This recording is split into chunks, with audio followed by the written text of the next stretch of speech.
Ваше Светейшество, приемете моите поздравления и благопожелания за избирането Ви за предстоятел на Българската православна църква, Българска патриаршия. Този избор идва в момент на изпитания и смут за цялото човечество. Ето защо ние отправяме поглед към Вас с надеждата да отстоявате единството и автокефалността на нашата църква и добруването на България. Да въздигате вярата, че православната ни църква остава крепител на мира, пазител на живота и стожер на своята историческа мисия да бъде нравствена опора на нашия народ, да го води към духовен възход, да му дава упование и напътствие в дни изпитания. Независимостта на Българската патриаршия е безценно наследство от нашето славно многовековно минало. Духовна крепост и исторически подвиг. Тя е обединявала българският народ, тя го е провела през много изпитания. Тя и днес е всеотдаен покровител на християнската вяра и на националното ни съзнание. В времета на униние нашите църковни водачи и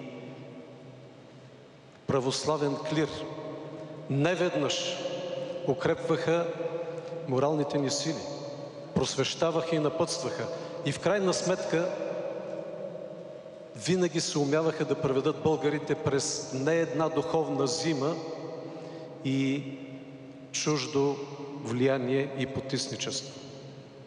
Към ярката плеяда на вечни закрилници на България се присъедини благопочившият патриарх Неофит, който се радваше на огромна почет и със своята мъдрост, такт и духовно водачество ни напътстваше по спасителния път на християнските и общото човешки ценности.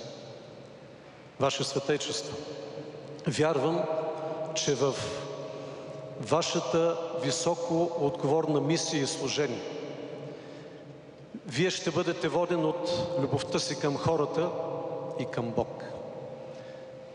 В днесният тържествен ден Ви пожелавам да отстоявате единството на православието, да въздигате авторитета и достойното място на Българската патриаршия в семейството на православните църкви,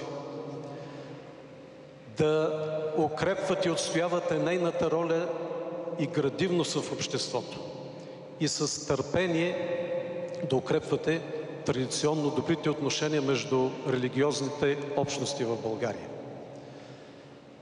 Да ревностно да насърчавате щедростта, милосърдието и съпричастността към нуждаещите се.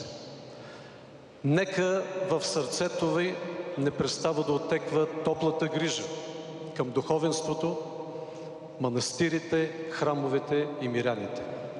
Вярвам, че днешният ден ще остане знаменателно събитие в летописа на Българската православна църква. От мое име и от името на целият български народ Ви пожелавам здраве, дълголетие и благополучни дни начело на Българската патриаршия. Бог да пази България!